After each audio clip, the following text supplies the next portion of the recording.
This movie is a quick overview of how spiders crawl, index, and rank pages. I'm on the How Stuff Works website, howstuffworks.com/search-engine1.html. You can stop your video and take a look at that URL if you want to go over and check it out. The reason I'm over here is because there's a very good graphic example of how sites get indexed and ranked and all of that. And let's take a quick look at this. Basically, a search engine will send a spider out to some really huge servers. And those servers have millions, billions, trillions, who knows how many links on them. And let me kind of underline the word links. Literally, links, like this one right here. Links are where the web got its start. It all got its start in hypertext linking, one page to another. So what these spiders are doing, even to this day, no matter how advanced these web pages get with dynamic content, flash content, ASP pages or whatever, the spiders are kind of old school, if you will. They are looking for links. And what these spiders do is they go out to these big servers and they start going through the pages. And believe it or not, and I hate to mess up this myth, but spiders don't actually crawl the web.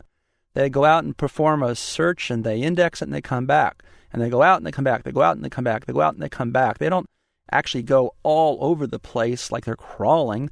They actually go out and they come back, kind of like what we do. So they go out to a site or a series of sites or pages and they come back and they start indexing things and they start building a list of words and notes and phrases and where they were found, the URLs. For instance, here they have science and cars and travel and weather. And they start indexing these pages and they build this index and they categorize it like a good librarian. I mean, think about it. If you've been to a library in a while, I mean, people don't go to libraries as much as they used to, but I did. You'd go to a library and you'd have a Dewey Decimal System card catalog and it was all nice and crisp and worn at the same time and everything would be filed in those little drawers and you can go off to the stacks. Well, that's exactly what the spider's doing. They're indexing and they're filing information just like they used to do to books. But now it's all on the web, right? So then they go down here and they encode it. They basically compress it and tighten it up so they can get it on their hard drives. And the interesting thing is when you perform a search, are you going directly to a website? Well, when you perform a search, you're actually going to the index of Google, MSN, Ask, or what have you. And you're actually looking at their information on their servers. You're not going directly to the website. And then when you actually find something to click on, something in the SERPs, then you go over to their site. And your site, of course, may be on Earthlink or A+Net or iPower Web or something like that. And then you're on the site. So that's basically how it happens. But what you're waiting to hear is, well, how do they actually rank me, Richard? How do they rank me? Well, that's a different story. Because what they do is they have a whole separate set of databases, and that is where they would actually compare your pages to other pages, and they would look for the keywords on those pages. And after comparing them to the millions and billions of other results that are in their index, they start actually putting rank. They give you ranking. Now, along with that is something I've mentioned in one video earlier, and that is links. And links are significant and they're important. And we haven't touched on this much, but I just want to say links are everything. They're everything to a site. And keep this in mind. I worked for Macromedia and used to evangelize Flash, and I love it dearly. But spiders can't get inside of Flash movies.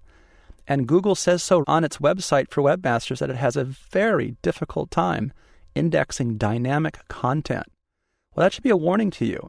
If Google says they have a hard time indexing dynamic content, and for those of you who don't know what that means, if the spider can't get into a database where you're clicking on things and things are dynamic, they're created on the fly in a database, if Google can't get in there, then you might want to think a little bit differently about, wow, Google has trouble indexing my dynamic web pages. I better think about this a little bit more. You might want to create some plain vanilla HTML pages that are spider-friendly so that they rank and they can be found and that there are no roadblocks to the spider indexing and ranking your site.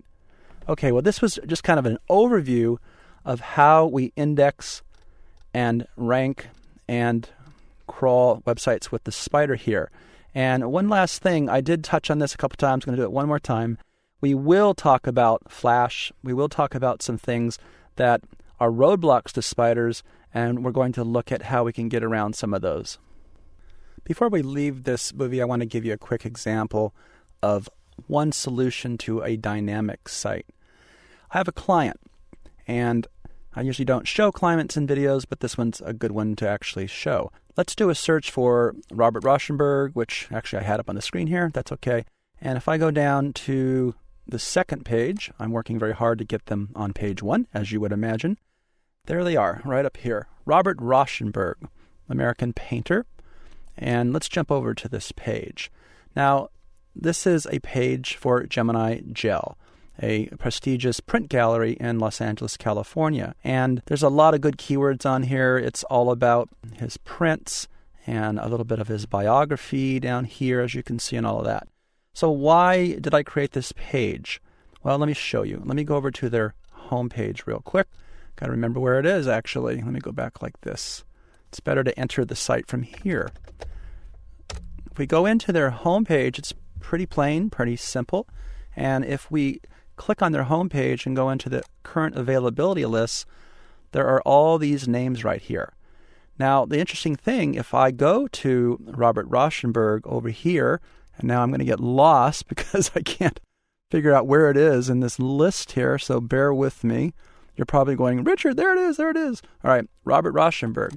Now, when I click on that, well, where do these things come from?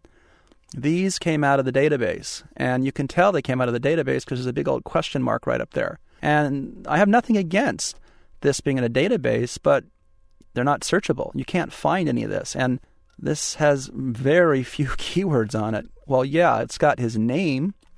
That's great. But all these pages are dynamically coming out of a database. So the spider is going to have a very, very difficult time finding that.